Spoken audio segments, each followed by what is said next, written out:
Chapter 16. Morning sunlight filtered through the red walls orchard trees, adding warmth and brightness to the merry chaos of breakfast. Formal Ern was ladling out porridge of oats, chestnuts, honey, and special favorites with Dubbins. He was having difficulty keeping up with the demand. Noisy Abby babes banged wooden spoons on the tabletop, roaring for second helpings. "I want a more porridge. I've finished mine all up. Me only got gore a little bowl. Gimme more. Hoy over here, yer. Quick afore I starvin' away." Formal glared at Riggum with mock fierceness. "You'm already 'ave 3 porches, Villian." Mem Flackery grabbed the bowl that Turfy's mouse babe had decided to use as a helmet. "Don't do that, you infant cad. Just look at yourself. You've gotten more porridge in your face than you've put in your mouth. What? Sit still while I wipe it off." Sister Vernal grabbed the blinking miscreant. Will you? Quick, before he escapes under the table. Catch him." Appomattox covered both ears, shouting over the dim to Girdle Spink, who was sitting alongside him. "I knows they're excited about taking summer meals outdoors, but this is too much, old friend. Let's go and find a bit of peace with Malbum and Crinkles in the gatehouse, eh?" Girdle was about to help the abbot up when suddenly he halted. "Father, here comes our skipper and Obvious too. Wonder what the old owl wants. He ain't visited us since in seasons." They hurried to meet Skipper, and the big tawny owls waddled at his side. Appomattox beckoned them away from the orchard. The 4 creatures walked back slowly towards the gatehouse, while Skipper explained the reason for the owl's visit. "I noticed the gates weren't locked early this morning, so I took a peek. They was jammed together with the bonnet old Crinkles was wearing at the feast last night. The locked bar wasn't in place, so I goes to the gatehouse and it was empty. Crinkles was gone, Melvin too." The abbot halted. "Melvin and Crinkles gone? Where?" Obvious the tawny owl blinked his huge jet black eyes. "Can't say where they are going, but I show you exactly where your friends are now. Here, breakfast look quite now, a tad roady, but quite nice. Don't suppose there are anything left. Haven't had much since yesterday." Curbing his impatience, Appomattox nodded graciously. I'll see. I'm sure you can find your breakfast, friend. But will you please tell me immediately where Crinkles and Melvin are?" Ovus nodded his chin into a puffy breast feathers. "Thank you, Father Abbot. Now, you 2 Redwallers, let me tell you their location. I left my home south of here and gone to visit some family in the north. You know, can't say why they chose to settle cold, hostile country. I've always thought, never really liked the north, you know." Girdle whispered to Abbot. "Beats around the bush a bit, don't he? You think he'd get on with it?" Obvious swiveled his head in the Cellarhouse direction. "I heard that, you know. I don't come here to be insulted, huh? I thought I'd better off keeping myself to myself." Appomattox nudged Girdle sharply, warning him to be silent with a severe glance. "I must apologize to my friend. His back is playing him up. Touch of rheumatism. He didn't mean to be rude." The tawny owl glazed down at his own enormous talons. "The rheumatiz gets us all once the young seasons are gone. Take me now. My talons are giving me dreadful twinges, especially in the winter. You wouldn't think owls would have that complaint, you know. Well, we do, let me tell you." Appomattox gave the polite cough.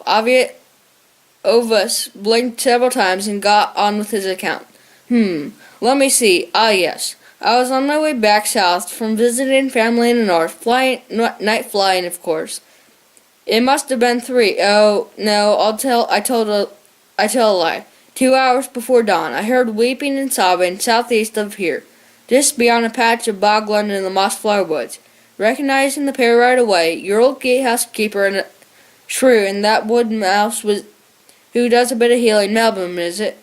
Girdle was about to speak when Ovus held up a wing. "I know what you're going to ask. Let me continue. I saw the old shrew who was crying. The wood mouse was unconscious, not badly injured, merely knocked out by something or another. So I had a brief chat. I can be brief, you know, with shrews. Told him to stay put and not move. Said I'd fly to Redwall and get help. Well, here I am." Appomattox heaved a sigh of relief. Many thanks, Ovus, many thanks. I'll take it to you I take it you will be so kind as to lead us to them." The owl spread his wings as if to take off, then thought better of it and folded them again. "Of course I'll lead you to them. I can put my town on the exact spot where they are right now, straight after I've had my breakfast. Oh, one thing. Don't expect me to gobble my food down. I suffer from indigestion, you know." Skipper looked at the abbot resigningly. "You best get our mate Ovis some breakfast, father." Crinkles tapped his paw upon a tree trunk impatiently and judged the sun's transverse. "Now where in the name of seasons are they? It'll soon be mid-morn. Do you think the owl has really gone back to Redwall?" Malvin sat with her back against the tree, holding a compress of herbs to her injured cheek. "No reason why he shouldn't. Ovis knows he's sure of a meal there. I never knew the owl could resist a bite or two at our abbey. Relax, they'll come first, I'm sure." Neither the pair had discussed the fear or horror that had caused them to flee on the previous night, nor did they feel as they wanted ever to mention it. The dreadful odor, the rippling of grass, the horrific feeling. It seemed like a bad dream in a broad sunny light of daylight, so they avoided speaking of such things. Crinkles rubbed his lean stomach. "Breakfast at the Abbey, I could use that right now." Malvin pressed her paw gently on the bump that had developed on the side of her head, smiling ruefully. "Oh, absolutely useless without my first beaker of hot mint and comfort tea in the morning. I'd love to have one right now, with a drop of fever for you to reduce this headache." The ancient shrew paced up and down, guessing who would come searching for it. It'll be Skipper for sure, with them two big young otters. I'll wager Log-a-Log and his gosling shrews come too. "Malvin, do you think I'd best take a walk and see if I can spot them coming? I won't be long." Malvin held up for a paw for silence and craned forwards, listening intently to a distant sound. "No need for you to go anywhere, Crinkles. I think I hear them coming. Listen, can you hear it too?" The shrew could not, even though he wagged a paw in his distant ears to clear them. "No, I can't hear a thing yet." Malvin relaxed and leaned his back against the tree. "Let's hope they brought some food with them, eh?" Crinkles rubbed his paws in anticipation. "I'll give them a shout. That'll jolly 'em up a bit. Let 'em know our position too." Cupping both paws around his mouth, he yelled aloud, "We're over here! Over here! Come on, you lazy lot! Over here! Bring us some food!" He sat down next to Malvin. As they waited, Crinkles would give out an odd shout, "Over here!" He persisted in doing this until Malvin stopped him. "Great fur and feathers, do you know have to ball your face off like that? My head is really beginning to bang." Crinkles stopped then, but he became a bit sulky. "Only trying to help. Let them know where we are." "Aye, so you are. Thank you for the help, old feller." Three rough-looking stoats strolled out of the trees. Malvin eyed them suspiciously.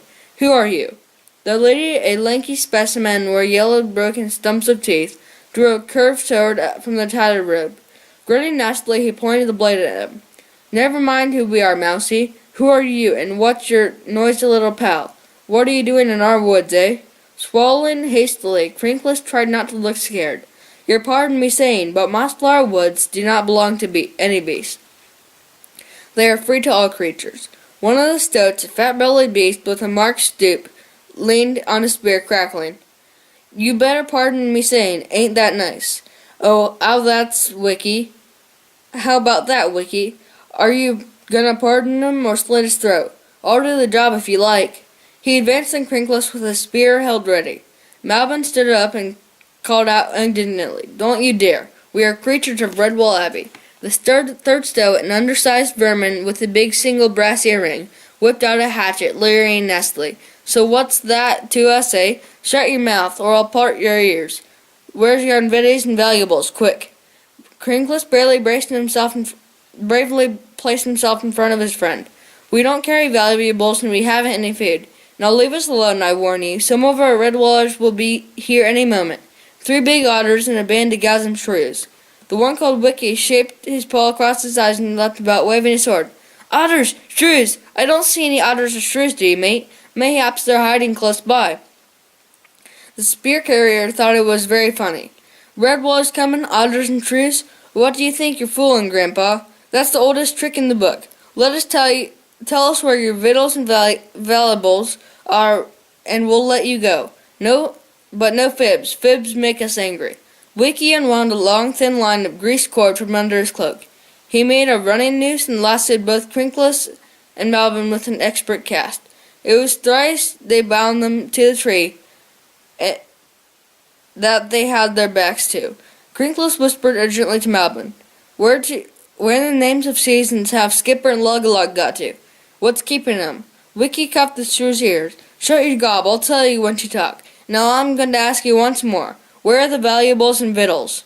The wound on Melvin's cheek and the ache in her head was doing little to improve her temper. She snapped sharply. And I'm going to tell you once more, vermin, so dig the mud out of your ears. There aren't any. Is that plain enough? The stoat swung his sword, chipping a bark on the back of the tree, a fraction above Malvin's head. He snarled, My next strike will be lower, and that about where your ears are. His companion with the hatchet waved him out of the way. You're not having all the fun, Wiki. Give me a go. Right, Ulcher, tell us. Come on. Where's the stuff hidden? Crinkles kept his voice reasonable, eyeing the hatchet. We've got nothing but the robes we're wearing. Nothing. Well, let's see how you're up round with only 1 foot. Now let's see how you'll hop around with only 1 footpaw. The slope flung his hatchet. Crinkles pulled his footpaw aside just in time. The hatchet buried itself in the ground, a hair's breadth from the old shrews' paw. A rough growl came from the spear carrier as he hefted the weapon. I'm sick of playing weapons. I'll slay one of them, and the other one will talk soon enough then. Looking directly at Malvin, he leaned back for the throw. Skipper came hurtling out of the bushes and grabbed the spear butt, pulling the stoat flat on his back as Lug-a-Lug and the others dashed in, surrounding the 3 vermin. Lug-a-Lug snatched the sword from Wiki and cut the captives loose. Skipper snapped the spear as though it were a twig. Roughly he hauled the floored stoat upright and shoved him towards the other 2. Huddling miserably together, the 3 vermin stood dull-eyed, expecting no mercy. Lug-a-Lug turned to Malvin and Crinkles, expecting them. Are you all right, friends? Did these 3 harm you? Malvin held a herbal compress close to her cheek. We're all right, thank you. They were just about to start on us when you arrived. Please don't slay them. They're only 3 thick-headed, ignorant vermin.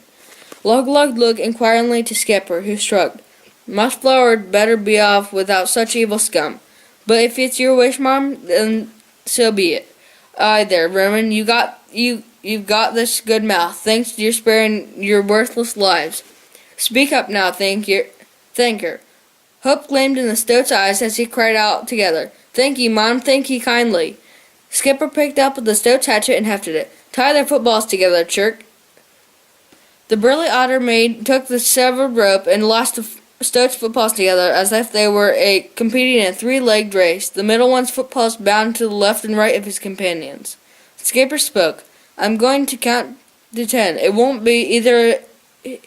I won't be here after the count if I were you. Taking warning, vermin. Next time you're seen in Mossflower country, you're dead beast, all of you. 1, 2. Hobbling and stumbling, they fled off into the woodlands. There was no need for Skipper to count further. Lug-a-Lug gave a snort of dissension, shaking his head at Malvin. You're too soft-hearted, Mom. They'd live to slay other poor beast, honest beast.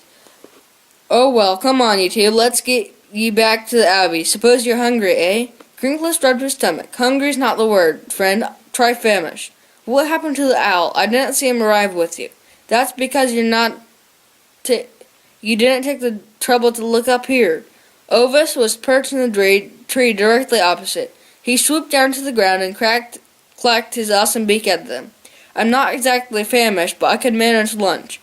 Or if we're too late, a spot of afternoon tea would be nice. The party moved off, with Crinkles striking up a friendship with a talkative tawny owl. Toasted tea cakes with a smear of honey on them. Now that's my choice, with a good beak or a dandelion burdock cordial. But my guest, sir, we'll take it. Be my guest, sir. We'll take it in my gatehouse. Would you like to join us, Malvin? Maybe you'd see we'll have some of this soft white cheese.